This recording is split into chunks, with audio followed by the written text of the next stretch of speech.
भारत का जो समाज है वहाँ उस लेवल की सोच आई नहीं है। शाहरुख खान पर विश्वास न करें। और शाहरुख खान पैसा कमाना जानता है, वो बिजनेसमैन है। राजेश खन्ना वो स्टार रहा कि उनके जैसी ख्याति पाने वाला बॉलीवुड इंडस्ट्री में पैदा नहीं है। अगर आप अपने नॉलेज की खुद वैल्यू नहीं कीजिएगा, दुनिया वैल्यू नहीं करेगी। आप लोगों को सिखाते हैं कैसे बुक लिखना है, कैसे बुक पब्लिश करनी है। जब आप में पोटेंशियल है तभी पीआर काम करे। Good artist copy, great artist steel.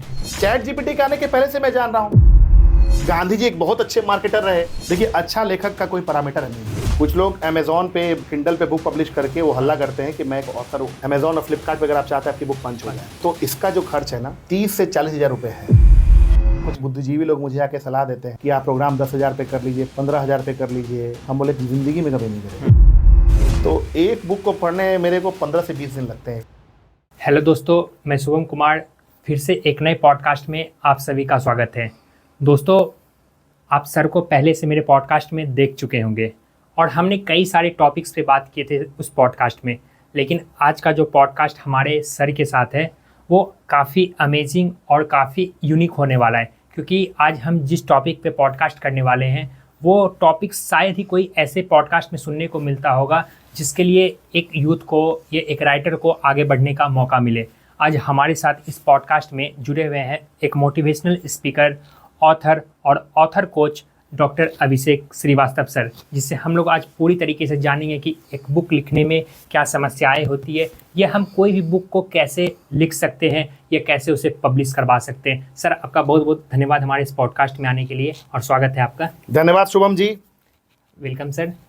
Sir, सबसे पहले हम जानना चाहेंगे, आप एक राइटर हैं, आपकी बुक लिखने की जर्नी में आपकी शुरुआत कैसे हुई? मेरी किताब लिखने की जो यात्रा है वो यात्रा 2020 में शुरू हुई, if I am not wrong. 2020 में मैंने शुरू की बुक लिखने की यात्रा। बट मुझे ऐसा लगता है कि इसका बीज 2017 में मैंने डाल दिया था, जब मैंने किताबें पढ़ना, उनसे सीखना, उनको समझना, उनको अंडरलाइन करना, उसकी लर्निंग को लाइफ में इम्प्लीमेंट करना, और जब मुझे रिजल्ट्स मिलने शुरू हुए तब धीरे धीरे एक कीड़ा मेरे को लगा कि नहीं, मैं लिखूंगा। और लिखने के पीछे मुझे ऐसा लगता है कि मेरा दर्द, मेरी तकलीफ़, मेरी रिजेक्शन, मेरे फेलियर, मेरे बिट्रेयल, ये सारी चीज़ें रिस्पॉन्सिबल है उस बुक को लाने में, पहली बुक को। ओके, तो सर आपने अभी तक कौन कौन सी बुक लिखे हुए हैं? अभी तक मैंने 3 किताबें लिख रखी हैं। मेरी पहली बुक है wisdom of excellence, second book है यू आर अनस्टॉपेबल, और थर्ड बुक है जीरो टू ऑथर। ओके, तो सर ये बुक क्या क्या मैसेज देना चाहिए? मैं छोटे शब्दों में जानना चाहूँगा कि तीनों बुक क्या क्या मैसेज दे रही हैं। मेरी जो पहली किताब है विजडम ऑफ एक्सीलेंस, इसका ऑब्जेक्टिव है, जब मैं लिख रहा था तो मैंने सोचा कि कोई एक साइंटिफिक मोटिवेशनल बुक लिखूं जो प्रिंसिपल्स की बात करे, स्ट्रेटेजी की बात करे, जो टेम्पलेट्स की बात करे, जिसमें रोड मैप दिया जाए, प्लस मैंने अपने मीनिंगफुल एक्सपीरियंस को भी एड ऑन किया, ताकि कोई भी इंसान अगर फेलियर है, डिजेक्टेड है, डिप्रेस्ड है, he is in a state of despondence, तो वो वहां से उठे, उसको एक रोड मैप मिले मेरी बुक से, और वहां से उसकी लाइफ में थोड़ा बहुत ही सही एक चेंजिंग आए और वापस से अपने काम में आगे बढ़ जाए। ओके सर, जब भी कहा जाता है किसी भी चीज़ की शुरुआत होती है तो कहीं ना कहीं उसके पीछे कुछ ना कुछ घटनाएं होती है। अगर कोई एक अच्छा शायर बनता है तो उसकी ब्रेकअप स्टोरीज होती है। जी जरूर। आपकी किताब लिखने के पीछे की क्या ऐसी घटना थी जो आपको किताब लिखने के लिए मजबूर किया? जिंदगी घटनाएं तो बहुत हुई हैं, लेकिन जो घटना मुझे लगता है कि जिसने मुझे एकदम भीतर से झकझोर के रख दिया, वो मेरे हिसाब से जो फेलियर मुझे लाइफ में मिलता गया ना, एक के बाद एक। स्टूडेंट लाइफ में जब मैंने फेल करना शुरू किया, 12th में फेल किया, उसके बाद ग्रेजुएशन का एग्ज़ाम फेल किया, उसके बाद बाय हुक और by crook, by this way और दैट 12th पास किया। उसके बाद अभी तक पढ़ाई हुई नहीं मेरी पढ़ाई 12th क्वालिफिकेशन मेरी 12th पास ही है। लेकिन उसके बाद मेरी लाइफ में और भी चीज़ें कभी अच्छी होती थी, कभी ख़राब होती थी, लेकिन जो फेलियर का जो सिलसिला रहा वो लगातार चलता रहा। मैंने अपना एक कोचिंग बिजनेस भी स्टार्ट किया, उसमें भी मैं फेल हो गया।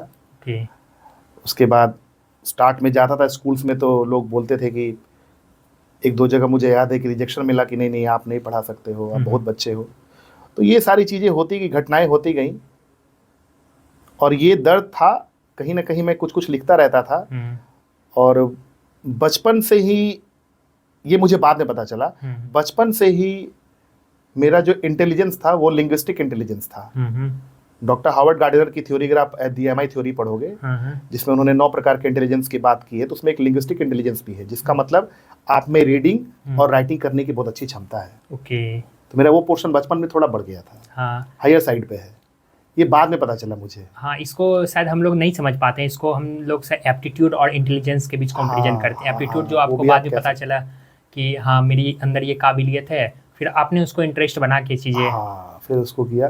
तो ये मुझे लगता है कि बाकी मैं अपनी ज़िंदगी में जो भी कुछ कंट्रीब्यूट कर पा रहा हूँ सोसाइटी को, उसका रीज़न बस एक ही है, मेरा फेलिंग, मेरा सफरिंग, मेरा पेन, मेरा रिजेक्शन, ये सारी चीज़ें ही हैं। ओके सर, आपने लाइफ में कई सारे फेलियर को देखा है। फेलियर देखते के साथ आज आप एक अच्छे मुकाम पे, अभी आपकी मैं वीडियोस देख रहा था, आपने खान सर का भी पॉडकास्ट किया है, मनोज शर्मा भी आपके अच्छे फ्रेंड है जो 12th फेल मूवी में रहे हैं, आनंद सर का भी पॉडकास्ट किए हुए हैं। तो सबके साथ अपनी अपनी बुक भी शेयर की, और मैं देखा हूँ कि काफ़ी सारे लोगों ने अप्रिशिएट भी किया और उनके लिए आप वो मैसेज भी दिए हैं। तो आप एक यूथ, जब भी कोई भी फेल्योर होता है और फेल हो जाता है, लाइफ में डिप्रेस्ड हो जाता है, तो आप उसको थोड़ा सा जानना चाहूँगा उससे क्या मैसेज देना चाहिए, आप कैसे इन चीज़ों से बाहर निकले? देखिए, फेलियर तो लाइफ में रहेगा, जब कभी आप कुछ अपने मन का करोगे, अपने दिल का करोगे, क्योंकि हमारा जो भारत का जो समाज है वहाँ अभी उस लेवल की सोच आई नहीं है। कुछ एक आध मेट्रो सिटीज में तो होगी, बट अभी भी India is a land of villages. Absolutely. तो फेलियर को सोसाइटी एक्सेप्ट करती नहीं है। अरे ये तो फेल हो गया है, इसकी कोई वैल्यू नहीं। मेरे साथ खुद का हुआ है, जब मैं 12th प्लग कर गया था, 12th फेल कर गया था, तो बहुत सारे लोगों ने मजाक उड़ाया था मेरा। कॉलोनी वाले लोगों ने, घर वाले लोगों ने, कुछ बड़े भैया ने, मतलब कॉलोनी के। आज कैसा उनको लगता है जब आप एक अच्छे मुकाम पे हैं? तो देखिए, अभी तो समय नहीं मिलता उन लोगों से बात करने का, और कहीं ना कहीं मुझे ऐसा लगता है कि उनको ये विश्वास नहीं है कि मैं यहाँ हूँ। और ऐसे तो मैं पहले आपकी बातों को थोड़ा सा उस पर पूरी तरह से अग्री नहीं करता हूँ। या आपकी मोहब्बत है, आपका प्रेम है, अपना एक एनालिसिस है कि मैं एक अच्छे मुकाम पर हूँ। मुझे ऐसा लगता है कि अभी ज़िंदगी में बहुत कुछ करना बाकी है, अभी तो कुछ हुआ ही नहीं है। जैसे मैंने 100 किताबें लिखने का संकल्प लिया है, तो उस पर काम चल रहा है। फिर मुझे आगे भविष्य में बनाना है एक प्राइवेट स्कूल के टीचर के लिए एक ऑर्गेनाइजेशन, उस पर काम करना है। मुझे अपना एक स्कूल खोलना है सोसाइटी के लिए। कई विजन लेके बहुत सारे चीज़ों को करना है। तो स्टेप बाय स्टेप सारी चीज़ों में मैं आ रहा हूँ, और जल्दी ही सारे गुड न्यूज़ आपको मिलेंगे। तो यही है। तो मैं यही सजेस्ट करना चाहता हूँ कि जो लोग फेल हो रहे हैं, थोड़ा सा मेहनत करें। और मुझे ऐसा लगता है कि अगर वो सोचते हैं कि इस फेलियर के बाद अगला जो फेलियर आएगा उससे कैसे डील करूंगा, एक बार अगर आप फेलियर को डील कर लोगे, धीरे धीरे वो परसिस्टेंस डेवलप कर जाता है। Show me one person Shubham who has not failed in his life. One person, Thomas Alva Edison, we know his story. ठीक है, he failed 10,000, not 1,000. He failed approximately 10,000 times while he was working on his electric bulb. Yes, Bill Gates was a dropout. Steve Jobs, what Steve Jobs said? He said while he came into this world, he was put for adoption. तो ऐसे बहुत सारी चीज़ें हैं। Failure is the highway to success. अब failure होने के बाद नई स्ट्रेटजी निकालना, क्रिएटिव बनना, और उतने दर्द, उतनी यातनाओं को संभालना, उतने दर्द को बर्दाश्त करना, तकलीफ को बर्दाश्त करना किसी किसी के बस में होता है। तभी तो सफलता उसी के कदम चूमती है। बिल्कुल। और सबसे अच्छा example sir APJ Abdul Kalam का था, जो NDA में जाना चाहते थे, लेकिन उनका 9th रैंक आया था। 9, और उसमें 9 रैंक ही, 8 ही लोगों को सेलेक्ट करना था। हाँ बिल्कुल। तो कहने की एक असफलता भी कहने की हमें सफलता के करीब ले जाती है। तो पिलर ही है। बिल्कुल सर। हम लोग अब आते हैं आपके पैशन से लेके प्रोफेशन तक की दुनिया में। जब आप बुक की बात करते हैं, ऑथर हैं आप, तो सर मैं जानना चाहूँगा कि जब आप एक ऑथर कोच भी हैं, ऑथर कोच भी हैं, आप लोगों को सिखाते हैं कैसे बुक लिखना है, कैसे बुक पब्लिश करनी है। तो मैं एक पॉइंट पे आना चाहूँगा कि कोई भी आज के समय में कोई भी बुक लिखना चाहता है तो उसकी सबसे बड़ी समस्या होती है कि वो शुरुआत कहाँ से करे। तो मैं जानना चाहूँगा कि वो आखिर कोई भी बुक लिखना चाहता है तो शुरुआत कैसे करे। अगर आपको बुक लिखना है, कोई भी बुक लिखनी है, फिक्शन नॉन फिक्शन, उसकी शुरुआत जो आप करना चाहते हैं, हाँ, उसके लिए ना कोई सही टाइम होता है, न कोई सही लगन होता है, हाँ, न कोई शुभ मुहूर्त होता है, हाँ, ठीक है, ना ही उसके लिए कोई एस्ट्रोलॉजी की जाती है, ठीक है ना ही उसके लिए कोई टैरोट कार्ड रीडिंग की जाती है। हाँ, आपको शुरुआत करनी है, मैं प्रैक्टिकल आइडिया आपको देता हूँ। आप take 15 to 20 minutes alone and undisturbed, okay, pen और पेपर पे जो भी मन में आ रहा है, हाँ, आप उसको बस पेन डाउन करो टॉपिक्स में, ओके, पॉइंट्स में। एग्जांपल मैं देता हूँ, एग्जांपल से समझा देता हूँ। श्योर, मेरे को बुक लिखनी है लीडरशिप पर, ओके, मिसाल के तौर पे मेरे को बुक लिखनी है लीडरशिप पे। अब मेरे पास अभी तक जो कंटेंट है, जो मेरा अपना एक्सपीरियंस है लीडरशिप का, हाँ, वो तो मुझे पता है। बाद में तो और स्टडी करना, तो जितना आप स्टडी करोगे, रिसर्च करोगे, उतना बुक गहरी बनती जाएगी। लेकिन एक नॉर्मल, एक अच्छी बुक की मैं बात करूं तो मैं सबसे पहले क्या करूंगा, मैं कागज कलम लूंगा, मैं लिखूंगा लीडरशिप। लीडरशिप में मैंने पढ़ा है केंट एम कीथ का principal, 10 paradoxical commandments of leadership, मैं उसको डालूंगा। नंबर 2, मैंने पढ़ा है जॉन सी मैक्सवेल के कुछ प्रिंसिपल्स को लीडरशिप पर, मैं उसको डालूंगा। मैंने पढ़ा है कैरिस्मेटिक लीडरशिप, ट्रांसफॉर्मेशनल लीडरशिप, मैंने पढ़ा है ऑपरेशनल लीडरशिप, मैंने पढ़ा है ऑटोक्रेटिक लीडरशिप, मैं उसको थोड़ा सा और स्टडी करूंगा, समझूंगा। फिर मैं देखूंगा कि रियल लाइफ में, ये सब मैं लिख रहा हूँ पेपर पे, फिर मैं सोचूंगा कि रियल लाइफ में मैंने कहीं कुछ ऐसी लीडरशिप का काम किया है क्या, कुछ एग्जीक्यूट किया है क्या, या किसी ने ऐसा कुछ किया है क्या। तो पहले मैं अपने लाइफ में देखूंगा, तो हाँ मैंने किया है। मैंने बिहार लेवल पे कुछ प्रोग्राम्स कराए हैं जो अभी तक किसी बिहार में अभी तक किसी ने नहीं कराया है, स्कूल के टीचर्स के लिए, तो वहाँ एक लीडरशिप का एग्जाम्पल मुझे मिलेगा, तो थोड़ा सा मैं वहाँ पर वो इनपुट करूँगा। लीडरशिप की बात करें तो लीडरशिप में अब्दुल कलाम का रेफरेंस है, उन्होंने सतीश धवन का नाम लिया है, ठीक है, उन्होंने विक्रम साराभाई का नाम लिया है, तो वो लीडरशिप को कलाम साहब क्या डिफाइन कर रहे हैं। Then after Abraham Lincoln leadership पर क्या कहते हैं, मार्टिन लूथर किंग लीडरशिप पर क्या कहते हैं। इन लोगों की बात किए बिना आप लीडरशिप का इमेजिनेशन नहीं कर सकते, ये मेरा मानना है। सर ये इसकी शुरुआत तो तब होगी जब कोई बुक पढ़ा होगा पहले। नहीं, ये यहाँ मैं क्रॉस करना चाहता हूँ, बहुत अच्छा सवाल पूछे, ये सब परसेप्शन है, ऐसी बात नहीं है। लीडरशिप पे तो अब्दुल कलाम का नाम तो कॉमन है ना, बिल्कुल, अब्राहम लिंकन साहब का नाम तो कॉमन है ना, then after Martin Luther King का नाम तो कॉमन है ना, महात्मा गांधी का नाम तो कॉमन है ना, सुभाष चंद्र बोस का नाम तो कॉमन है ना, चाणक्य का नाम तो कॉमन है ना। तो आप चैट जीपीटी से इस तरीके के नाम पूछिए और जिस नाम से आप कनेक्ट कर सकते हैं, सिर्फ उसी को लिखना है आपको अभी रफ में। एक यूथ आता है सर, कहता है कि हम क्यों इतना दिमाग, हम चैट जीपीटी को ही बोलेंगे हमको लिख के दो, वो सारा तो लिख के दे सकता है। फिर चलिए मान लेते हैं, मैं आपसे एक सवाल पूछता हूं। लोग कहते हैं शाहरुख खान एक पीआर का आउटकम है, लोग कहते हैं नरेंद्र मोदी जी का पीआर और मीडिया कवरेज बहुत स्ट्रांग है, हाई क्लास की उसकी टीम है। मैं आपसे एक सवाल पूछता हूं शुभम जी, अभी लाइव पूछ रहा हूं। हाँ बिल्कुल। आपको नरेंद्र मोदी प्लस शाहरुख खान साहब दोनों की टीम का पीआर आपके पीछे लग जाए, तो क्या आप शाहरुख खान बन जाइएगा?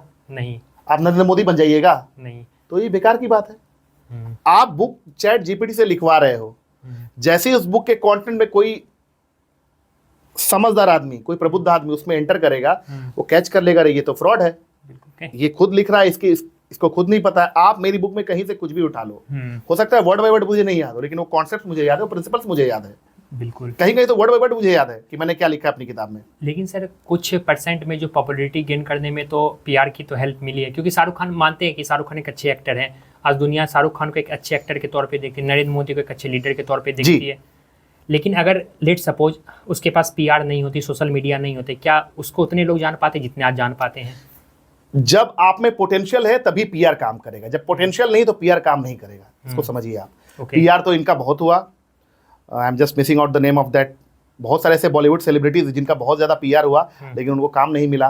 एक मिसाल के तौर पे राखी सावंत जी, हमारे इंडस्ट्री में, मैं उनका सम्मान करता हूँ, लेकिन जिस हिसाब से उनका पीआर है, ठीक है, काफ़ी एग्रेसिव मार्केटिंग उनकी होती है, बिल्कुल, ठीक है, लेकिन उस हिसाब से उनका कंजम्पशन है क्या बॉलीवुड में?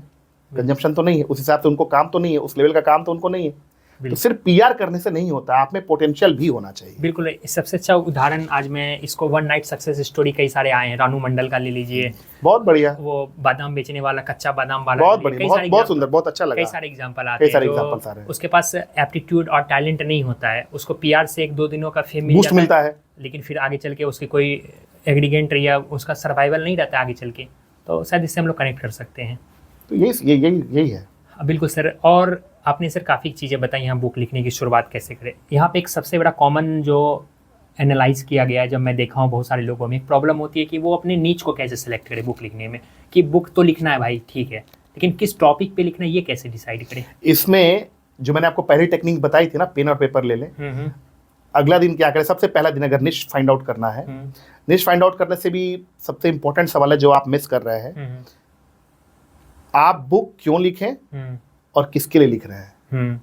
क्यों और कैसे नहीं, बुक मैं अभिषेक श्रीवास्तव, मैं शुभम कुमार, मैं बुक क्यों लिखूंगा, उसका आंसर आप लिख लीजिए पॉइंट में, और मैं बुक किसके लिए लिख रहा हूँ। इसके पहले कि कोई प्रोडक्ट मार्केट में आता है, उस प्रोडक्ट के बारे में मार्केट रिसर्च और इंटेलिजेंस होता है, तो पहले वो करना होता है। मैं बुक लिखता हूँ तो मेरा ऐसा मानना है कि मेरी बुक हर उस एम्बिशियस पर्सन के लिए है जो जिंदगी में कुछ बड़ा करना चाहता है, जो अपने गोल्स को क्रैक करना चाहता है, हर उस स्टूडेंट के लिए है, हर उस प्रोफेशनल के लिए है जो जिंदगी में लगातार ग्रो करना चाहता है, जो सकारात्मक सोच के साथ, सकारात्मक एटीट्यूड के साथ, पॉजिटिव एटीट्यूड के साथ जिंदगी में आगे बढ़ना चाहता है और कामयाबी और शोहरत की बुलंदियों पर जाना चाहता है। मेरी बुक हर उस टूटे हुए इंसान के लिए है जिसका या तो ब्रेकअप हो चुका है, या फिर जो नशे में पूरी तरह से चूर चूर है, वहां पर वो फंसा हुआ है, या फिर कोई बहुत भयानक सा लॉस हुआ है उसे,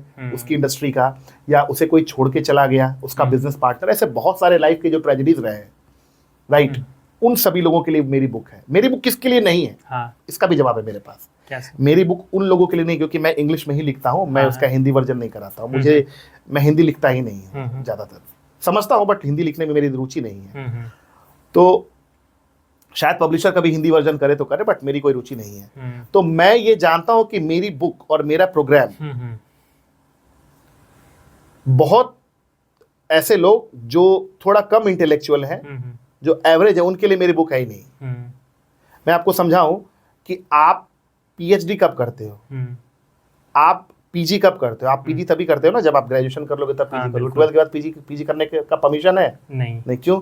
क्योंकि माना गया है कि अभी आप बच्चे हैं, थोड़ा सा माइंड और डेवलप करेगा और कंटेंट सीखिएगा, समझिएगा, तब आप किसके लिए एलिजिबल हो जाइएगा, पीजी के लिए। एक हायरार्की डिसाइड है। एग्जैक्टली। क्यों डिसाइडेड है? इसलिए डिसाइडेड है कि आप अभी एक्सट्रीम एक्सेप्शनल केसेस हर जगह हो सकते हैं, वो उसकी मैं बात नहीं कर रहा हूँ। चाइल्ड प्रोडिगी का केसेस बहुत जगह होता है कि 6 साल 8 साल का बच्चा कुछ ना कुछ कर रहा है। चाइल्ड प्रोडिगी अलग मैटर है, ठीक है ना। लेकिन आप बुक को अगर लिख रहे हो तो आपके मन में ये बात होनी चाहिए कि मैं किसके लिए लिख रहा हूँ।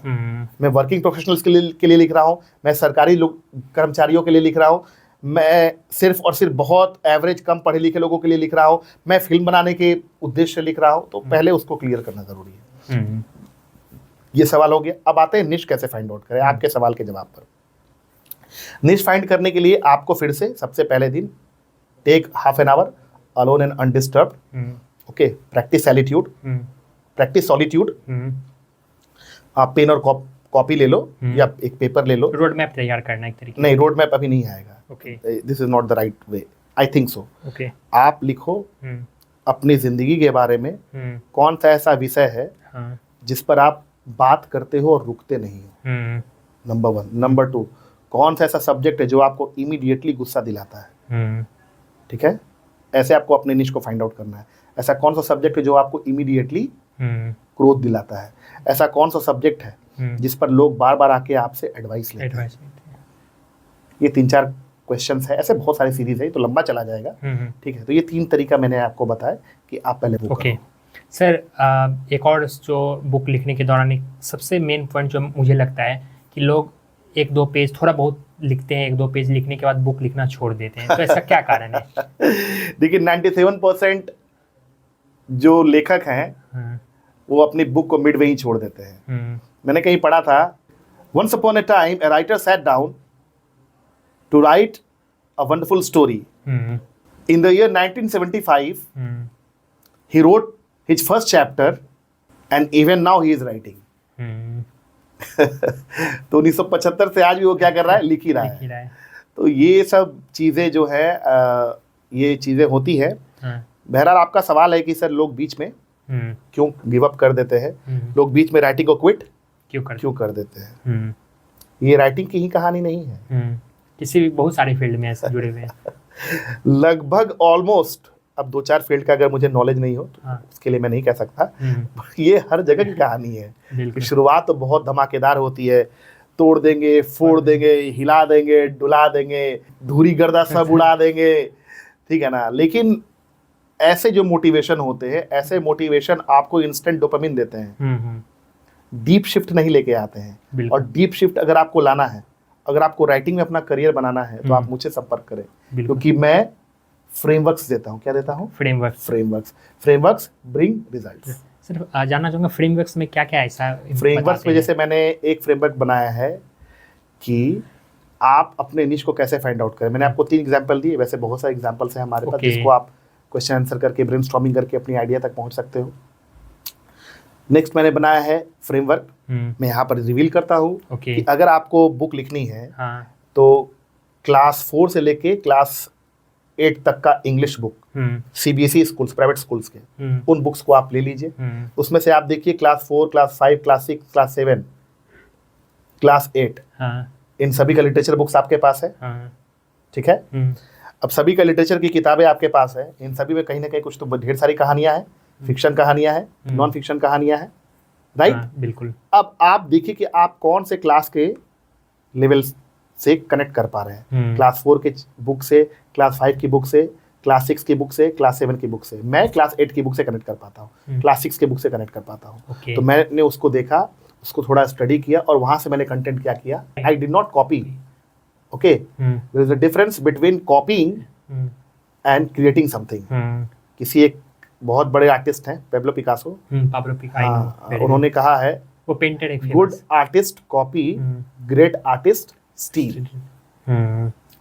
तो you have to steal the ideas, but book में आपको क्रेडिट भी देना होगा कि ये एक पीस किसका है। मैंने अपनी बुक में बहुत सारे ऐसे रेफरेंसेस दिए हैं, कंटेक्स्ट दिए हैं, लेकिन मैंने वहाँ पर क्रेडिट दिया है। और अगर मुझे नहीं पता कि वो किसका है तो वहाँ पर एनोनिमस भी चला जाता है। ओके, ठीक है। तो ये एक तरीका है। आप अगर जैसे एग्जांपल के लिए क्लास 5 की बुक आप ओपन कर रहे हो तो एडिसन की एक यूनिक कहानी मिल रही है, एल्बर्ट आइंस्टाइन की एक यूनिक कहानी मिल रही है, तो कहानी पर कॉपीराइट कभी नहीं आएगा क्योंकि पब्लिक डोमेन में एल्बर्ट आइंस्टाइन की कहानी, वहां से कहानी को आप उठाओ, या तो अपने मेहनत से उसको आप कन्वर्ट कर लो, या चैट जीपीटी को बोलो कि भाई इसको मेरे अंदाज में बना के दो, तो आपको आपके अंदाजे बना के देगा, उसको आप फिर कॉपी पेस्ट कर सकते हो, वो आपका कंटेंट है, कोई दिक्कत नहीं। बिल्कुल सर, यहाँ से एक और चीज़ मैं कनेक्ट करना चाहूँगी, जैसे आपने चैट जीपीटी का भी एग्जाम्पल लिया, आपने 2020 के आसपास से बुक लिखना शुरू किया, उस समय चैट जीपीटी इतना ट्रेंड नहीं कर रहा था, लगभग 2023-24 के आसपास चैट जीपीटी बहुत अच्छी, और मैं देखा था 6-8 महीने पहले चैट जीपीटी, बिल्कुल चैट जीपीटी कहा जाता है कि चैट जीपीटी मात्र 5 दिनों में 10 मिलियन लोगों तक पहुंचा था। मैं एक डाटा पढ़ रहा था जो कि अच्छे बड़े बड़े जो प्लेटफॉर्म है उसको पहुंचने में काफ़ी समय लग गया था।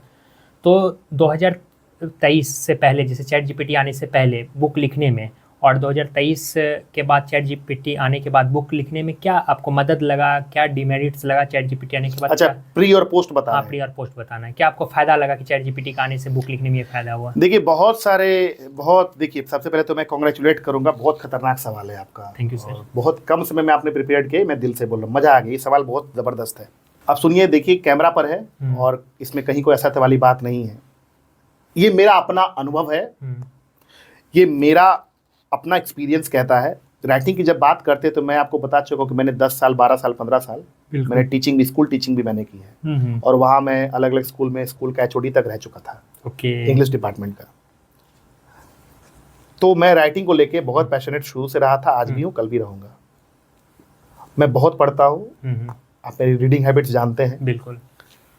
और वोकैबुलरी बहुत सारे आते जाते रहते हैं मेरे ज़िंदगी में। ये मेरा अपना अनुभव है हो सकता है बहुत सारे लोग अगर सुने तो कमेंट्स में गाली वाली भी दे सकते हैं, बट उससे मुझे कोई फ़र्क नहीं पड़ता है, क्योंकि डंके की चोट पे जो मेरा अपना अनुभव है उसको तो मैं कहने के लिए स्वतंत्र हूँ। बिल्कुल। मैं किसी पर ब्लेम नहीं कर रहा। हम्म। चैट जीपीटी से हम्म। अभी अभी जो जिस एरा में हम लोग हैं, आगे चैट जीपीटी को कोई आउटफॉक्स कर दे तो अलग बात है। बिल्कुल। अभी तक के जो बहुत हमारा सारे इनोवेशन हुआ है उसमें बिल्कुल। चैट जीपीटी या कोई भी एआई टूल की मैं बात कर रहा हूँ, जेमिनी या कुछ भी, आप कोई भी एआई टूल की बात कर लो जो लिखता है, बिल्कुल। मैं पर्सनली चैट जीपीटी को ज़्यादा प्रेफर करता हूँ। उससे अच्छा कोई नहीं लिख सकता है। चैट जीपीटी जो लिख के देगा, मुझे ऐसा लगता है कि मेरी हैसियत नहीं है कि मैं चैट जीपीटी से बेहतर लिख सकूं। ओके। ये एक सच्चाई है। अब सवाल कहाँ अटकता है? सवाल यहाँ अटकता है कि आपको प्रॉम्प्ट देने में आप कितने स्मार्ट और कितने इंटेलिजेंट हो। आपको क्या लगता है किसी एक एवरेज आदमी को आप चैट जीपीटी टूल दे दोगे तो क्या वो चेतन भगत बन जाएगा? आप उसकी बात छोड़ दो, आप मेरी बात करो। मैं चैट जीपीटी से अपनी फिक्शनल एक स्टोरी ला रहा हूँ, बहुत जल्दी ला रहा हूँ, तो मैं वो अपने हिसाब से स्टोरी लिख दूंगा, चैट जीपीटी से कॉपी पेस्ट कर दूंगा, तो क्या मैं चेतन भगत बन जाऊंगा? नहीं, कभी नहीं बन पाएगी। मैं एक और एग्जांपल देता हूँ। आप रामधारी सिंह दिनकर की एक किताब है रश्मि रथी, जिसमें कर्ण को लेकर ध्यान जन्म का करता हूँ, उन्मनिया सोचा करता हूँ, कैसी होगी वो माँ कराल निस्तन से जो शिशु को निकाल धाराओं में धर आती है अथवा जिंदा दफनाती है, सेवती 10 मास उधर उसको अंतर का रुधिर पिलाती है, फिर फेंक कहीं वो आती है, गोदी में आग लगा करके आंचल में आग लगा करके अपना कुलवंत छिपा करके, पत्थर की छाती फटी नहीं, कुंती तब भी तो फटी नहीं, था 5 तने फूली फली सबकी भौं मुझ पर तनी रही। तो इस तरीके से लिखा है दिनकर साहब ने। आप ये चैट जीपीटी को दो और इसको बोलो कि रामायण इतना, ये जो स्टाइल है, इस स्टाइल में मुझे 8 लाइन रामायण का पंक्ति बना के दो, 8 लाइन बहुत अच्छा बना के देगा। बिल्कुल। लेकिन फिर भी वहां पर ह्यूमन इंटेलिजेंस की जरूरत पड़ेगी। बिल्कुल। तो मैं अगर वो लिख दिया रामायण में रश्मि रथी से कंटेंट लेकर के, तो मैं दिनकर साहब बन जाऊंगा? नहीं। क्या बात कर रहे हैं महाराज आप? 7 जन्म भी ले लूंगा तो मैं दिनकर बन जाऊंगा चैट जीपीटी के सहारे? दिनकर इसलिए नहीं है कि दिनकर ने वो लिखा है, वो तो लिखा ही है, दिनकर इसलिए है कि दिनकर ने एक एक शब्दों को जिया है। बिल्कुल। और सर कहा जाता है कि आप कितना भी मशीन बना लो, कितना भी कुछ कर लो, आखिर वो उसमें वही चीज़ डाला गया जितना ह्यूमन माइंड सोच सकता है। That's all। और वो चैट जीपीटी में हम लोग 2 तरीके से कंटेंट मिलता है, या तो वो अपने मेमोरी के हिसाब से जो हम उस पर टाइप किए थे वो मिलता है, या तो वो इंटरनेट से डाटा से कलेक्ट करता है। डाटा कहाँ से हम लोग दे रहे हैं उसको? That's all. अपने थोड़ी कोई ऐसा इंसिडेंट जो कभी हुआ ही नहीं है, जिसका डेटा नहीं है, चैट जीपीटी बना देगा? पॉसिबल ही नहीं है, आउट ऑफ क्वेश्चन। वो आपका एक पर्सनल एआई टूल है जिसे आपको ट्रेन करना है अपना। बिल्कुल। आपको खुद को भी ट्रेनिंग लेनी है और चैट जीपीटी को भी आपको ट्रेन करना है। बिल्कुल। मैंने ट्रेन करके रखा है चैट जीपीटी को। शुरुआत में मैंने कम से कम 4 दिन 5 दिन उसको ट्रेन किया, मैंने अपना पूरा क्लोनिंग की है। बिल्कुल। और मैं जरूर नाम लेना चाहूंगा यहाँ पे, हमारे एक मित्र अनुराग दांगी सर, उनकी ट्रेनिंग मैंने की है। अभी इंडिया में आर्टिफिशियल इंटेलिजेंस पे उन पे गजब का कमांड है उनका। बिल्कुल। और उनकी वीडियोस भी मैं भी देखा हूँ, काफी बढ़िया रहती है, काफी बढ़िया। 100K to 100K तक चली जा रही है उनकी वीडियो। बिल्कुल। आप देख सकते हैं अनुराग दांगी यूट्यूब पे सर्च करिएगा, आपको एआई से रिलेटेड काफी सारी ट्रेनिंग की वीडियोस मिल जाएगी। आप कैसे कोई एआई टूल यूज कर सकते हैं फ्री में, कोई पैसा नहीं। यूट्यूब पर तो कोई पैसा देना नहीं होता। बिल्कुल। अच्छा कंटेंट दे रहे हैं, बहुत अच्छा कंटेंट। बिल्कुल। तो उनसे मैंने सीखा है ये सब चीज। उन्होंने ही सिखाया कि सर बाकी तो आप करते करते करते करते आप प्रो हो जाओगे। तो coming back to the final conclusion of this question, कि भाई आप कुछ भी होके कुछ नहीं बन सकते हो। आप में वो बात होनी चाहिए, आप में वो पोटेंशियल होना चाहिए, आपका वो कैरेक्टर होना चाहिए, आप में वो डिसिप्लिन, वो कमिटमेंट, वो डेडिकेशन, वो डिजायर, वो जुनून होना चाहिए, वो पैशन होना चाहिए। उसके बाद ही चैट जीपीटी आपको सपोर्ट करेगा। बिल्कुल। मतलब यहाँ पे एक चीज़ कंक्लूड करना चाहूँगा सर मैं, आप चैट जीपीटी से उतना ही बेहतर आप निकाल पाएंगे कोई भी चीज़ जितना बेहतर आप चैट जीपीटी के प्रॉम्प्ट मास्टर रहेंगे। एब्सोल्युटली। और कहते हैं ना कि एक एक्टर पर्दे के बाहर जितना अच्छा दिखता है, उससे पहले वो पर्दे के पीछे वो उतना बेहतर रहता है। पर्दे के पीछे प्रॉम्प्ट इंजीनियरिंग आप बनते हो, अच्छा करते हो, तो प्रॉम्प्ट आपका चैट जीपीटी उतना बेहतर कंटेंट ला के देता है। मैं एक चीज़ में और ऐड ऑन करूंगा, जैसे मान लीजिए मैं बुक लिख रहा हूँ, मैंने आपको बताया लीडरशिप पर। हाँ बिल्कुल। मैं अगली बुक मान लीजिए लिखता हूँ मार्केटिंग पे, मुझे लिखना है आज नहीं तो कल। अब मार्केटिंग में मुझे बुक लिखनी है, तो मैं चैट जीपीटी के आने के पहले से कई नाम जान रहा हूँ। हाँ बिल्कुल, मैंने पढ़ा है उसको, मार्केटिंग को मैंने उसको प्रैक्टिस किया अपनी जिंदगी में। मार्केटिंग क्या है, ब्रांडिंग क्या है, एक्सपीरियंस गेन किए, एक्सपीरियंस गेन किया है, उस पर मैंने काम किया है खुद पे, और भी कुछ लोगों को मैंने सजेस्ट किया, गाइड किया है। बिल्कुल। तो चैट जीपीटी के आने के पहले से मैं जान रहा हूँ, मार्केटिंग में मैं जान रहा हूँ पीयूष पांडे को जान रहा हूँ इंडिया में, मार्केटिंग में मैं जान रहा हूँ सैम बलसारा को जान रहा हूँ इंडिया में।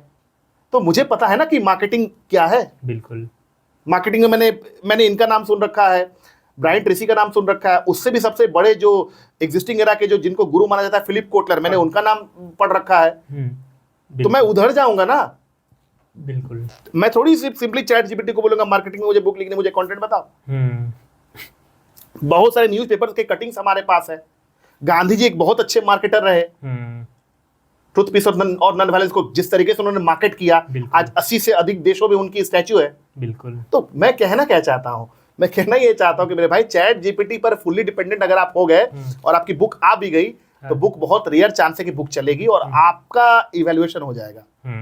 एटलीस्ट दुनिया का तो नहीं पता, मेरे जैसे लोग बुक देख के बता देंगे कि ये कट कॉपी पेस्ट है, दैट्स ऑल। यही इसी सवाल से एक और सवाल मैं पूछना चाहूँगा कि कोई भी बुक देखने के बाद कैसे पता करे कि कोई भी राइटर ये अच्छा राइटर है, कैसे पता कर सकते हैं उसके लेखन शैली ये से, तो presentation से? इसका कभी भी सिंगल एक आंसर नहीं हो सकता है। आप किसी बुक को ले रहे हो, कौन सी बुक, किसी बुक को लेते हो, इसको हम लोग सेरेंडिपिटी बोलते हैं। हाँ बिल्कुल, ठीक है, सेरेंडिपिटी की अचानक से आप किसी स्टोर पे गए, आपको कोई बुक मिली और बुक आपको एक्साइट कर गई, तो आप इंस्टेंटली परचेज कर लेते हो। और ऐसी बुक्स कभी कभी बहुत शानदार बुक्स आपको मिल जाती हैं। बिल्कुल।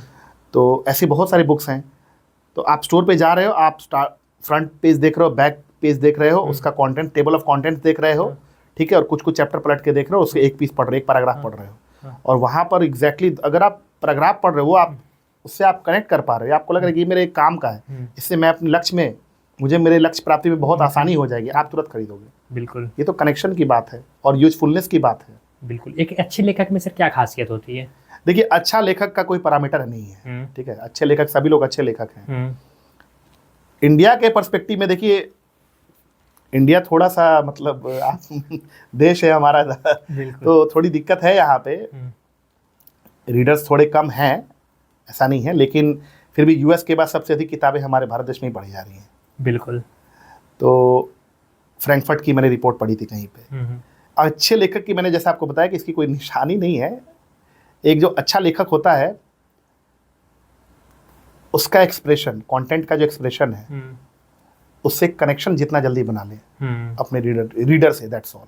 मतलब जो वो लिख रहा है ना, उससे एक इमोशन जुड़ जाए रीडर का, या लॉजिकल थिंकिंग भी अटैच हो जाए, connection banana is all the thing, relate कर पाए, वही एक अच्छा लेखक है। जैसे मैं एक बुक बता रहा हूँ, एक बुक है brains and brands, brains and brands, IIM के प्रोफेसर है अरविंद सहाय।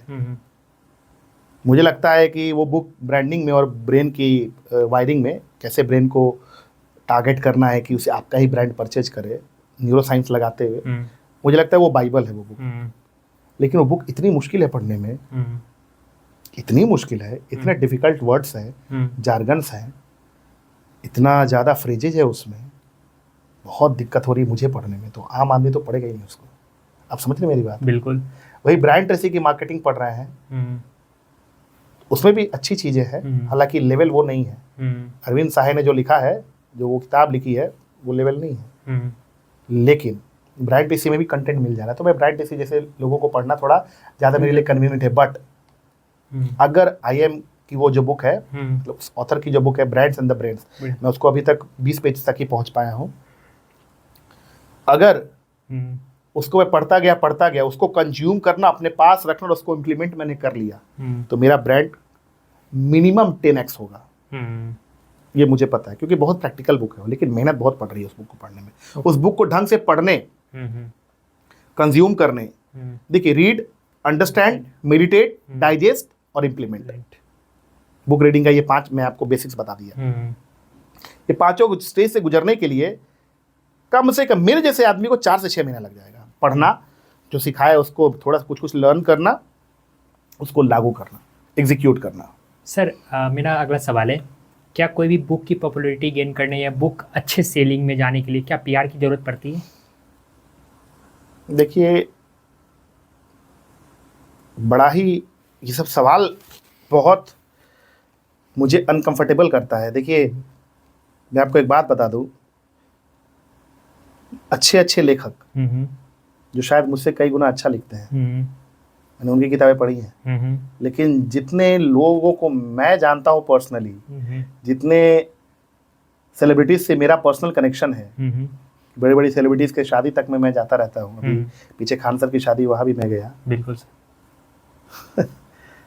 वो मुझसे अच्छा लिखते हैं, लेकिन वो वहां तक नहीं पहुंच पाए हैं। अच्छा, कई सारे आपको ऐसे भी लेखक मिलेंगे जो मेरे से बेहतर नहीं लिख रहे हैं, लेकिन पैसा के मामले में अभी बहुत ऊंचाई पे है अपनी उस किताब के कारण। बिल्कुल। तो इसका one of the prime reasons आपके पास कितना डीप पॉकेट है पीआर के लिए। ओके, पीआर यानी मैटर करते हैं? बिल्कुल मैटर करता है, नहीं का प्रश्न ही नहीं है। ओके। अगर आप एक पब्लिक फिगर हैं और बनना चाह रहे हैं, या अगर आप अपने आप को डिफरेंशिएट करना चाहते हैं मार्केट से, पीआर के बिना तो आप सांस नहीं ले सकते। आप बिल गेट्स का स्टेटमेंट पढ़िए। बिल गेट्स क्या बोले हैं कि अगर मेरे पास 100 रुपए हैं तो उसमें से सबसे पहला 10 रुपए मैं कहाँ खर्च करूंगा? पीआर में। तो पीआर एंड मीडिया कवरेज तो बहुत जरूरी है। उससे ट्रस्ट बनती है, क्रेडिबिलिटी बनती है, ये सारी चीजें बनती है। पीआर तो होना ही चाहिए, पीआर के बिना आप सोच नहीं सकते हैं। लेकिन आपका पीआर करने का जो इंटेंट, एग्जाम्पल के लिए मैंने 500 बुक्स पढ़ी है, 500-550 के आसपास पढ़ी है, मैं उसमें लिखवा दूं कि मैंने 1000 बुक पढ़ी है, वो अनइथिकल पीआर हो गया। यस, वो गलत है। तो आजकल तो ये सब चलता ही रहता है मार्केट में, लेकिन ये मैं इसको प्रेफर नहीं करता हूँ। ओके, तो आपको क्या लगता है सर, अगर मेरे पास अच्छे खासे पैसे हैं, मैं बुक लिख रहा हूँ, तो क्या पीआर एक तरीके से इथिकल है या नहीं है?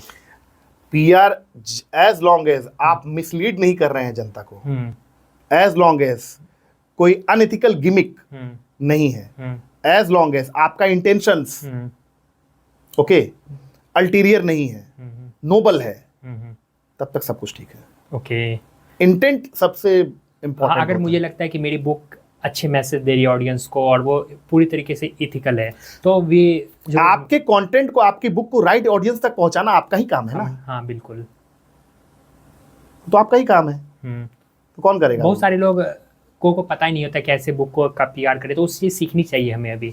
नहीं, बुक का पीआर के लिए सिंपल है। कोई पीआर एजेंसी को बोलिएगा तो 4000-5000 जैसा आपका बजट है वो गूगल करके आप कर सकते हैं, वो कोई बहुत बड़ी बात नहीं है।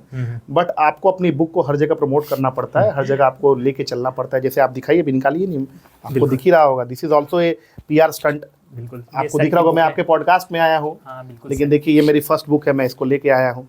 ये मेरी सेकंड बुक है, मैं इसको लेके आया हूँ।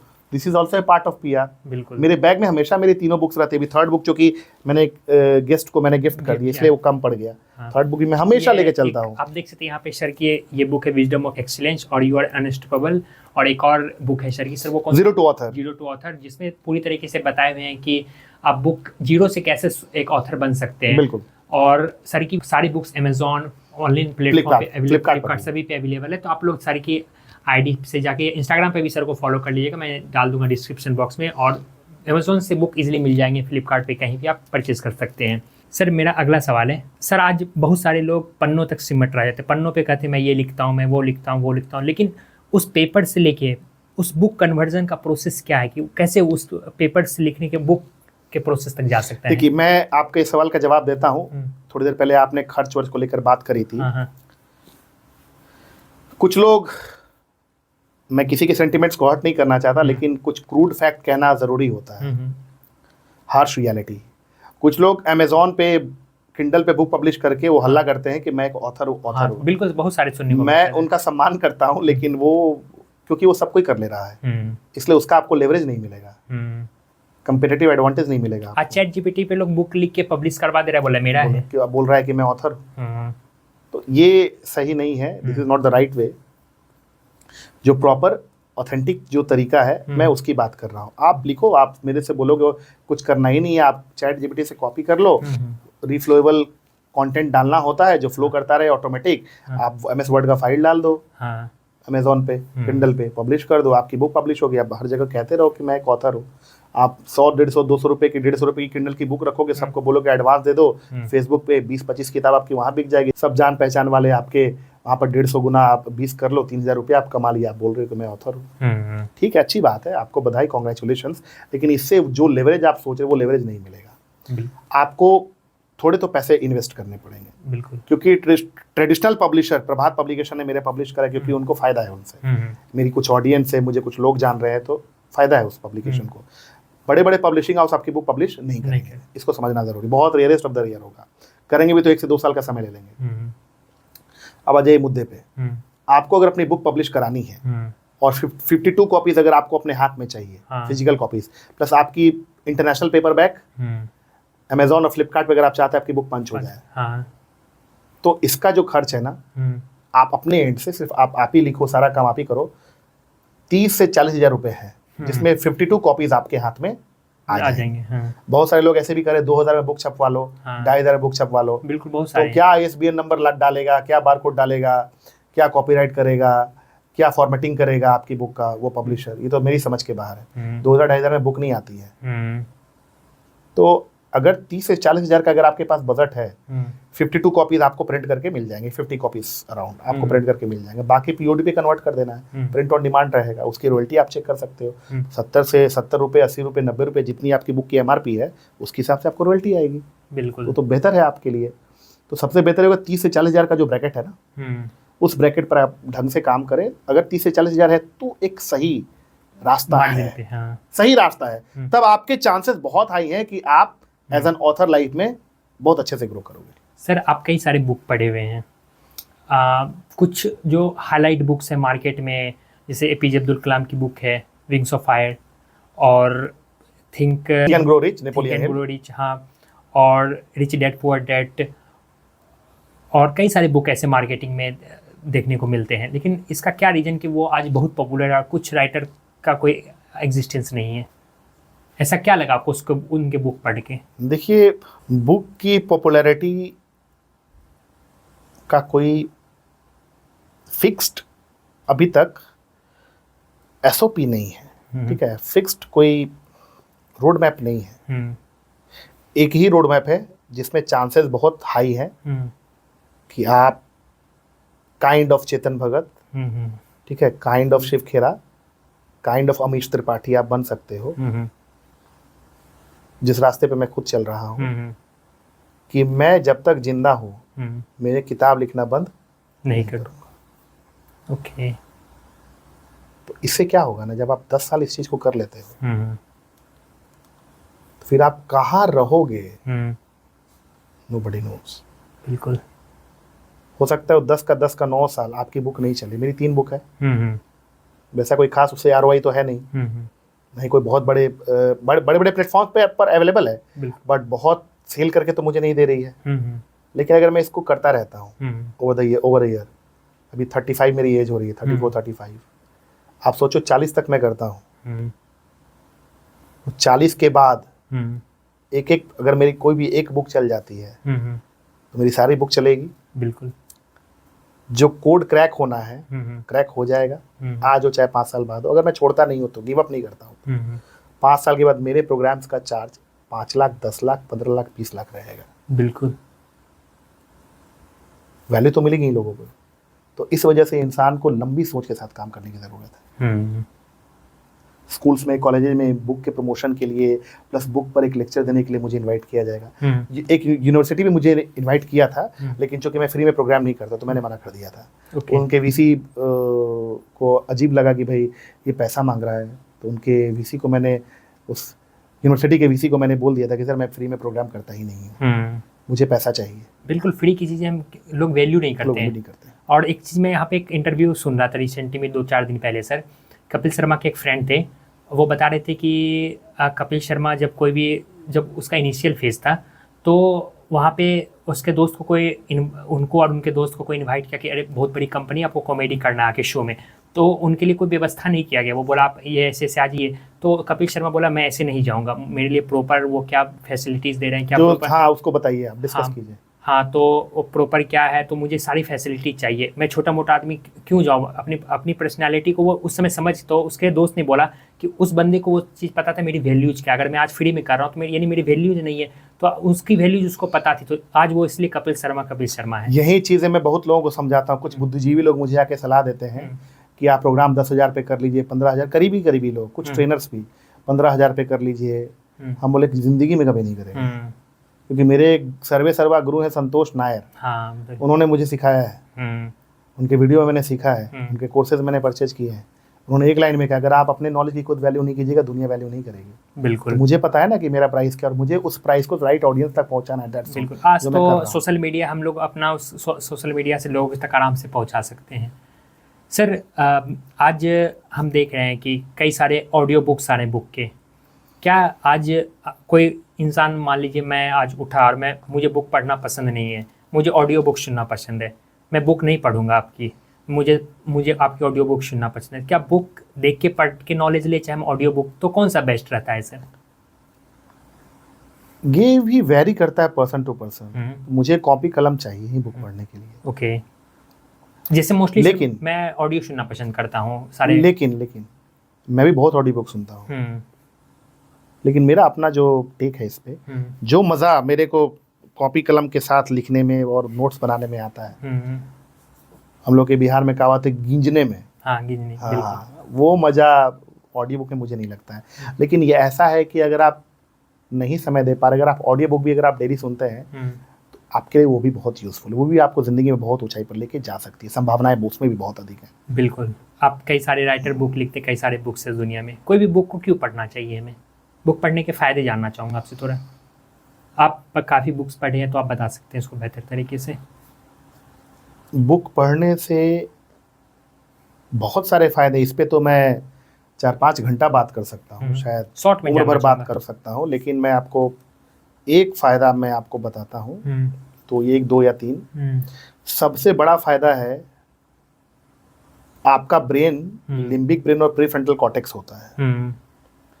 प्रीफ्रंटल कॉर्टेक्स जो होता है वो decision making, problem solving, critical thinking, mind, इसको मिड ब्रेन सॉल्व करते हैं, थिंकिंग का और प्रॉब्लम सॉल्विंग, ये करता है प्रीफ्रंटल कॉर्टेक्स। और एक लिम्बिक ब्रेन होता है जो इमोशन ड्रिवन होता है। तो आपका प्रीफ्रंटल कॉर्टेक्स जो होता है ना, बहुत स्ट्रांग हो जाता है, आप लॉजिकली चीज़ों को एनालाइज करना शुरू कर देते हैं, और साथ साथ इमेजिनेशन का भी उतना ही रोल है। तो आप इमेजिनेशन और लॉजिक दोनों को सही तरीके से बैलेंस करके आप जिंदगी में आगे बढ़ते हो। बिल्कुल, तो सबसे पहले तो लॉजिकली आप बहुत अच्छे हो जाते हो। और दूसरी बात, मान लीजिए कि अगर मैंने बुक पढ़ी अब्दुल कलाम की, you are born to blossom, तो अब्दुल कलाम ने अपने 35, 40, 50, 60, 70 साल में जो सीखा उसको बुक में सिखाया। तो उनका 60 साल की यात्रा में कितने दिन में ले सकता हूँ? 15 से 20 घंटे में। हाँ बिल्कुल ले सकता हूँ ना। बिल्कुल। और आप जितने भी, मैंने कई सारे इंटरव्यूज सेलिब्रिटीज़ के देखे हैं, शाहरुख खान बोलते हैं मैं बाथरूम में बुक पढ़ता हूँ, बिल गेट्स बोलते हैं मैं 24 घंटे में 18 घंटे बुक पढ़ना पसंद करता हूँ। बिल गेट्स पर तो खैर आप विश्वास कर सकते हैं, शाहरुख खान पर विश्वास न करें। शाहरुख खान, मैं आप शाहरुख खान के बारे में अभी भी मैंने एक पोस्ट किया है, विवेक ओबराय जी ने जो स्टेटमेंट दिया है, मैंने कह दिया कि अभी हो 100 साल बाद हो, शाहरुख खान को कोई नहीं याद करने वाला है। ठीक है, बहुत सारे स्टार्स आते हैं, रहते हैं, चले जाते हैं, और शाहरुख खान का सोशल कोई कंट्रीब्यूशन वैसा है नहीं। ठीक है ना, वो पैसा कमाना जानता है, वो बिजनेसमैन है, और कोई चैरिटी वाला वर्क उसका है नहीं, ना ही कोई बहुत बड़ा वो पॉलिटिशियन है। वो महात्मा गांधी और विवेकानंद तो है नहीं, या अब्दुल कलाम तो है नहीं कि साइंटिफिक फील्ड में जितना रिसर्च हो रहा है उसके चलते उसको लोग याद करें। There is nothing like that. तो शाहरुख खान को लोग भूल जाएंगे। आज की जनरेशन से पूछिए राजेश खन्ना के बारे में, आप जानते हैं राजेश खन्ना के बारे में? कितना जानते हैं? उनकी बस एक एक्टर है। बस उनके स्टारडम के बारे में जानते हैं? नहीं जानते हैं ना। मैं बताता हूँ उनके स्टारडम के बारे में। राजेश खन्ना वो स्टार रहा अपने समय में, ठीक है ना, जब उसकी गाड़ी पहुंचती थी ना, तो उसकी गाड़ी पर गर्ल्स क्रेजी हो जाती थी और लिपस्टिक का मार्क रहता था उसकी गाड़ी पे। उसकी गाड़ी जब चली गई तो उसकी धूल जो लगती थी ना, उस धूल को लड़की लोग अपने माथे पे लगा लेती थी, लेडीज लोग लगा लेती थी। ये दौर था राजेश खन्ना का। राजेश खन्ना बहुत बड़ा सुपरस्टार रहा, और अमिताभ बच्चन ने खुद केबीसी में इसको एडमिट भी किया है, अगर आप देखिएगा तो, कि उनके जैसी ख्याति पाने वाला पैदा ही नहीं हुआ, हमारे बॉलीवुड इंडस्ट्री में पैदा नहीं हुआ। बिल्कुल। तो ये स्टार्टअप, बहुत सारी चीज़ें हैं, चूंकि टॉपिक राजेश खन्ना है नहीं इसलिए मैं ज़्यादा अंदर नहीं जाऊँगा इस पर। तो ये राजेश खन्ना रहे, राजेश खन्ना को आज की जनरेशन नहीं जान रही है। राजेंद्र कुमार को जुबली स्टार बोला जाता था, बोला जाता था ना, बिल्कुल। कौन जानता है राजेंद्र कुमार को? मैं भी ज्यादा नहीं जानता हूँ, जुबली स्टार के नाम से फेमस थे, रोहित और राजेंद्र, है ना। तो 50 एक या 2 जनरेशन भले जान जाए, लेकिन थर्ड जनरेशन नहीं जानेगी आपको। लेकिन गांधी को, विवेकानंद को, अब्दुल कलाम को, सतीश धवन को, है ना, इन लोगों को सब लोग जानेंगे। तो शाहरुख खान जो कहते हैं कि मैं बुक पढ़ता हूँ, शाहरुख खान 100 में से 90 जो बात वो कह रहे हैं वो इसलिए कह रहे हैं कि उनका बिजनेस चले। उसका सत्य से कोई लेना देना नहीं है। नहीं, हो भी सकता है, नहीं भी हो सकता, लेकिन मुद्दा क्या है शाहरुख खान का? एक्टिंग, पीआर, हाँ, बिजनेस। तो शाहरुख खान का एक एक शब्द बिकता है, उसको पता है कि बोलना क्या है। बिल्कुल। आप देखिएगा शाहरुख खान के बहुत सारे इंटरव्यू अगर आप जाओगे तो अलग अलग डिफरेंसेस वो बता रहा है। एक जगह बोल रहा है कि मेरे घर पे दाल नहीं तो दाल में पानी डाल के, बिल्कुल, अनुपम खेर वो किसको बेवकूफ बना रहा है, तो जो जनता को बेवकूफ बना रहा है। उसके पहले वाले में देखिए कि मैं 20,000 रुपया लेके आया था, उसके फादर चुनाव लड़े हुए हैं, उस जमाने में उनके घर में गाड़ी थी। तो बेवकूफ आम जनता को बना सकता है, हम लोग जैसे बुद्धिजीवी को बेवकूफ मैं नहीं बना सकते। इंटरव्यू और और चीजें सुना, शाहरुख खान के जो पापा थे वो फिल्म इंडस्ट्री वगैरह में कहीं से काम करते थे, किसी भी तरीके से। सही बात है, सारी चीजें, पॉलिटिकल कनेक्शन था उनका, नेहरू परिवार से भी उनका अच्छा रिलेशन, ऐसे बहुत सारी चीजें हैं। इसका मतलब ये नहीं कि शाहरुख खान में टैलेंट नहीं, मैं ये नहीं बोल रहा हूँ। इसका मतलब ये नहीं कि शाहरुख खान को मैं प्यार नहीं करता हूँ। शाहरुख खान की कुछ मूवीज का मैं दीवाना हूँ। मतलब उनकी मूवी बाजीगर को उठा लो, डर को उठा लो, कमाल का काम किया है उन्होंने। शाहरुख खान की सर कौन सी डायलॉग आपको पसंद है? शाहरुख खान का ऐसा कोई हार्डकोर मैं फैन तो नहीं हूँ, उनके सभी डायलॉग्स पसंद है। डायलॉग एग्जैक्ट मुझे याद नहीं है, बट मुझे उनकी मूवीज में ये जो 2 मूवी है ना, जिसका मैंने नाम लिया, बाजीगर और डर, मैं अभी भी देखता हूँ बीच बीच में यूट्यूब पे। मुझे कमाल की मूवीज लगती हैं, अच्छा काम किया, बहुत अच्छा काम किया उन्होंने, इसमें कोई डाउट नहीं है। तो ये है, तो शाहरुख खान आपने बोला तो मैंने उसका उत्तर दिया। ओके सर, आप अभी मोस्टली बुक्स पढ़ते हैं, तो सर एक बुक आप कितने दिनों में पढ़ लेते हैं? देखिए, डिपेंड करता है ऑथर ने कंटेंट को कितना माइल्ड, कितना हेवी और कितना सॉफ्ट और सिंपल रखा है, डिपेंड उस पर करता है। तो एक बुक को पढ़ने मेरे को 15 से 20 दिन लगते हैं, 15 to 20 डेज लगते हैं। बट इधर पिछले 1 साल में बुक को पढ़ने में थोड़ी कमी आई है। हर साल समझिए मैं 36-40 बुक्स पढ़ता था। पिछले साल अगर आप 2025 है ना, 25 में मैंने कोई 10 किताबें ही मात्र पढ़ पाई हैं, क्योंकि बाकी का समय कहीं और जा रहा है। ये मेरे लिए थोड़ा सा कष्टकारी है, बट मैं इसको बहुत जल्दी मैनेज भी कर लूँगा। ओके सर, आने वाले 5 साल में आपके बुक को लेके क्या विजन है, क्या आप करना चाह रहे हैं? अभी मेरी 2 बुक और आ रही है। एक बिहार के बहुत बड़े अधिकारी हैं, तो अभी मैं नाम अनाउंस नहीं कर सकता यहाँ पे, क्योंकि कुछ प्रोटोकॉल्स हैं। बिल्कुल। तो बिहार के बहुत बड़े अधिकारी हैं, उनके साथ एक बुक आ रही है मेरी, उनकी जर्नी, लगभग 5 चैप्टर मैंने लिख भी लिया है। उसके बाद हमारे एक इंडिया के नंबर 1 हैं, हमारे इन्फ्लुएंसर हैं, स्पीकर हैं, उनके साथ बुक आ रही है। काम उस पर भी 80% मैंने कर दिया है। 1.5 साल से मैं काम कर रहा हूँ उस पर। अभी ये 2 बुक आ रही है, बाकी अभी बहुत सारी किताबें आने वाली हैं मेरी। ओके सर, हमारा मोस्टली जो सवाल था कंप्लीट हो चुका। अभी हमारा एक रैपिड फायर राउंड आता है, जिसमें आपको सर 1 वर्ड में आंसर देना है। जी सर, आपकी फेवरेट बुक? अरे यार सवाल तो कोई पूछा ही नहीं भाई। कहाँ से तो कोई नहीं पूछा मेरे से मेरी फेवरेट बुक। बहुत सारी किताबें, एक बताए कि 2 बताए? एक बताना है सर, आपकी जो सबसे खास हो, आपको लगा कि पढ़ के यार मजा आ गया मुझे। पहले मैं एक बता देता हूँ, लेकिन मुझे 2 बताने दो तो। Okay. ठीक है, एक बुक नहीं, ये दोनों बुक, ऐसे तो बहुत सारी किताबें हैं, लेकिन अब ये बड़ा मुश्किल बात है भाई, क्योंकि दोनों ही किताब, मतलब कम से कम 5-7 किताबें ऐसी है जो मेरे दिल के बहुत करीब है। मैं चाहता हूँ कि मैं डेथ बेड में मरूँ तो वो किताबें मेरे साथ जाए। तो पहली बुक अगर मुझे चुननी होगी तो अब्दुल कलाम की बुक चुनूंगा, you are unique. You are unique, okay. मैंने एक दिन बैठा, मैं 90-95 पेजेस पढ़ गया एक दिन में। ओके, पहली बुक तो मेरी वो है। दूसरी बुक दीपक चोपड़ा की बुक है, बहुत छोटी सी बुक है, the 7 spiritual laws of success. Okay. Third book Joe Girard की बुक है, how to sell anything to anybody.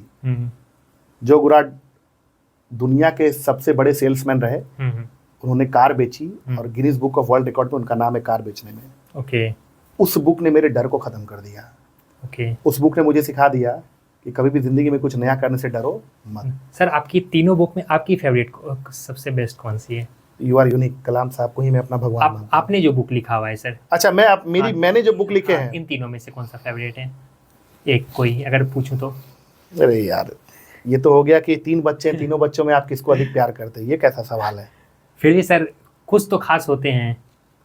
देखिए, ये तो चूंकि थर्ड बुक तो चूंकि जीरो टू ऑथर है, तो उसका ज़्यादा इंपॉर्टेंस है नहीं मेरे लिए, वो लोगों के लिए मैंने लिखा है।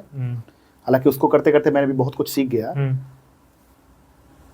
अब ये तो अंडरस्टूड है ना कि फर्स्ट बुक जो रहती है तो सेकंड बुक उससे और बेहतर बनती है, बिल्कुल। थर्ड बुक उससे बेहतर बनती है हर एक ऑथर की। तो पसंद के मामले में रिजल्ट्स किससे अधिक मिले हैं, वो तो फर्स्ट बुक से मिले हैं। हाँ। वो अलग मैटर, लेकिन सिर्फ पसंद की बात कर रहे हैं पढ़ने के लिए, तो you are unstoppable. Okay sir, आपके आइडियल उसका कंटेंट ज्यादा हेवी है। सर अगला क्वेश्चन है, आपके आइडियल पर्सन? मेरे आइडियल पर्सन तो एक ही है, ऐसे तो बहुत सारे हैं, बट एक का नाम अगर बोलेगा तो कलाम साहब, अब्दुल कलाम साहब। मुझे नहीं लगता कि वैसा भूतो न भविष्यति, वैसा आदमी आएगा नहीं। 36-32 किताबें उन्होंने लिखी हैं। मेरी कलाम साहब पर समझिए पीएचडी है। ओके सर, आपकी favourite hobby? Favourite hobby 2 hobby है, दोनों बता दें? बिल्कुल। एक तो है कि चुपचाप कमरे में बंद होकर के कुछ सोचो, हाँ, जिसको मैं बोलता हूँ deeper thinking and practicing solitude. Okay, वो मुझे अच्छा लगता है। अकेलापन, वहाँ पर मैं थोड़ा कुछ सोच पाता हूँ। और फेवरेट हॉबी है, लेकिन अब इसको मुझे बंद करना पड़ेगा, नॉनवेज खाना है मेरी हॉबी है, लेकिन थोड़ा हेल्थ में गेन कर रहा हूँ तो कुछ लोगों ने मना किया है। तो ये मेरी एक हॉबी है, मैं बोलना चाहूँगा कैमरा पे, भले मेरी आदत ये ख़राब हो, लेकिन नॉनवेज खाना मेरी एक हॉबी है। मैं मानता हूँ इसको, एडमिट करता हूँ इसको। सर आपकी वो कौन सी ड्रीम यूनिवर्सिटी जहाँ आप टॉप लेना पसंद करेंगे? ये तो मैंने लिख के रखा है, लेकिन जानना चाहूँगा सर, डैडी से ऑडियंस तक पहुँचे वो बातें। देखिए, फॉरेन की कोई भी यूनिवर्सिटी, ऐसा नहीं कि वहाँ से जब कॉल आएगा तब मैं जाऊँगा, जब मुझे लगेगा कि सच में ये वर्थवाइल है, तभी। ऑक्सफोर्ड हो जाए, कैम्ब्रिज हो जाए, हार्वर्ड हो जाए, येल हो जाए, मैं चाहता हूँ ये लोग मुझे इनवाइट करें टॉक के लिए। So it is also my dream कि मैं ऑक्सफोर्ड यूनिवर्सिटी जाके टॉक लूँ, लोग इंस्पायर वहाँ से। सर अंत में मेरा सवाल है, आप यूथ को क्या मैसेज देना चाहेंगे जो लगता है कि यूथ में चेंजिंग ला सकता है? यूथ के लिए कहना चाहता हूँ कि हार का पी पी गरल, जब कर लिया हो मन को सरल, भगवान शंकर हो गए, फिर फूल क्या अंगार क्या। जब छोड़ दी सुख की कामना, आरंभ कर दी साधना, फिर राख क्या श्रृंगार क्या। वाह। तो यूथ तो भाई कहते हैं कि don't give up just because it's a tough um, don't quit just because it's a tough game. Without diligence, you cannot save a victory. Remember, nobody can beat you if you try wholeheartedly. तो यही है, नौजवान तो कहते हैं जो दरिया ही क्या जिसमें न हो रवानी, जब जोश नहीं है लल्ला तो किस काम की है जवानी। और तलवारों के धार से हर बार इतिहास बनता है। तलवारों के धार से हर बार इतिहास बनता। और जिस और शुभम जी की जवानी चलती है उस और सारा जमाना चलता है। बिल्कुल। ठोको ठोको ताली ठोको। Thank you so much sir, इतना अमेजिंग कंटेंट देने के लिए और एक नॉलेज देने के लिए जो यूथ को काफ़ी बेनिफिशियल, जो एक अच्छे राइटर बनना चाहते हैं, ये राइटिंग फील्ड में आगे बढ़ना चाहते हैं, किसी भी फील्ड में आगे बढ़ना चाहते हैं, सर की बातें काफ़ी टच करती है और मुझे भी बहुत कुछ सीखने को मिलता है। मैं खुद सर से काफ़ी इंस्पायर होता हूँ। नहीं, आप बहुत, देखिए ऐसा नहीं है, आपसे कनेक्शन है और 2-3 चीज़ें आपकी बहुत अच्छी हैं। एक तो आपका व्यवहार बहुत अच्छा है, ये बहुत कम लोगों में होता है, ये बहुत अच्छी चीज़ है। व्यवहार बहुत ही अच्छा है आपका, मतलब बहुत कम लोग होते हैं जिनको मैं ये कह पाता। व्यवहार बहुत बड़ी चीज़ है, व्यवहार बहुत ही अच्छा है आपका। ये शायद आपके पेरेंट्स की ही देन है, मुझे जो समझ में, अभी तो आप बच्चे हैं तो मुझे लगता है पेरेंट्स का भी आपका बहुत कंट्रीब्यूशन रहा होगा। तो एक तो आपका व्यवहार बहुत अच्छा मुझे लगता है, दूसरा है जीवन को लेके एक सोच जो है ना आपकी, वो सकारात्मक है। Thank you sir. आप जीवन में कुछ नहीं भी कीजिएगा तो भी बहुत कुछ कर लीजिएगा, ये मेरा विश्वास है आपको लेके। Thank you sir. तीसरी चीज़, लोग आपको प्यार करते हैं, ये एक बड़ी बात है। Yes sir. क्योंकि मैंने अपने पर भी लेकर के ऐसा देखा है, मैं सबका फ़ोन उठाता भी नहीं हूँ, मेरी टीम उठाती है, सारी चीज़ें हैं, पर आपका फ़ोन उठाता भी, प्रॉपर रिस्पॉन्स आपको देता हूँ, क्योंकि सच में कहीं ना कहीं मेरे दिल में आपके लिए जगह है, ये एक फैक्ट है। और मुझे लगता है कि जितने लोग से भी आप जुड़े हुए होंगे, बिल्कुल सर, हाँ, वो एक कृपा है आप पर।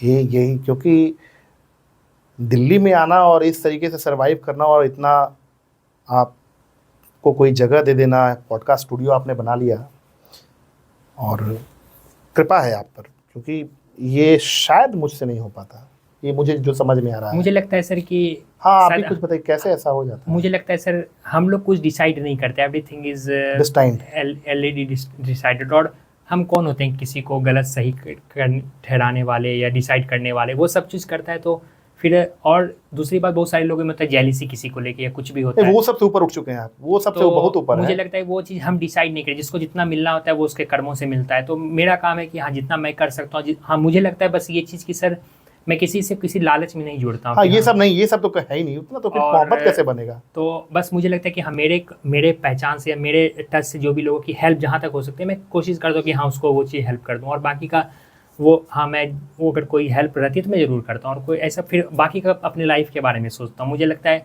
मैं खुद के बारे में 24 घंटा के अलावा किसी के बारे में सोचने का टाइम ही नहीं मिल पाता है। मुझे एग्जैक्टली मैं सोचता हूँ मुझे ये करना है, वो करना है, कल वो करना है, तो सच में टाइम नहीं मिल पाता है। नहीं, कहीं ना कहीं लोग आपसे प्यार करते हैं जस्ट बिकॉज कि आप काम शानदार कर रहे हैं। Thank you. इसमें डाउट हमको नहीं लगता है होना चाहिए। लोग प्यार करते हैं आपसे शुभम, मैं भी प्यार करता हूँ, हमारे मित्र शशिश कुमार तिवारी वो भी आपसे प्यार करते हैं। यस। तो प्यार की वजह से आप यहाँ पर हैं। आज मुझे लगता है सर मैं जो भी पब्लिक स्पीकिंग की फील्ड में जो भी कर रहा हूँ, शशिश सर का बहुत बड़ा हाथ है। वो मुझे नहीं लगता है मैं उसको उनसे जो सीखा आज मैं यहाँ तक भी दिल्ली तक भी पहुँचा, तो मैं एक समय पे गाइडेंस लेते रहा हूँ सर से। वो तो खैर हम भी उनको बहुत प्यार करते हैं, हम लोग की मोहब्बत है। बट आपको बहुत सारी शुभकामनाएं कि आप अच्छा कर रहे हैं लाइफ हमारे में। पॉडकास्ट में आए हैं और काफ़ी कुछ लोगों को मैसेज दिए, सिखाएं। तो दोस्तों आप सर की बातों को ज़रूर फॉलो करिएगा और ज़्यादा से ज़्यादा लोगों तक पहुँचाइए वीडियो, क्योंकि काफ़ी कुछ सीखने को मिला है। और हम लोग फिर मिलेंगे एक नए पॉडकास्ट में, नई सोच के साथ, नए लोगों के साथ, एक नए विजन के साथ। तो बहुत बहुत धन्यवाद।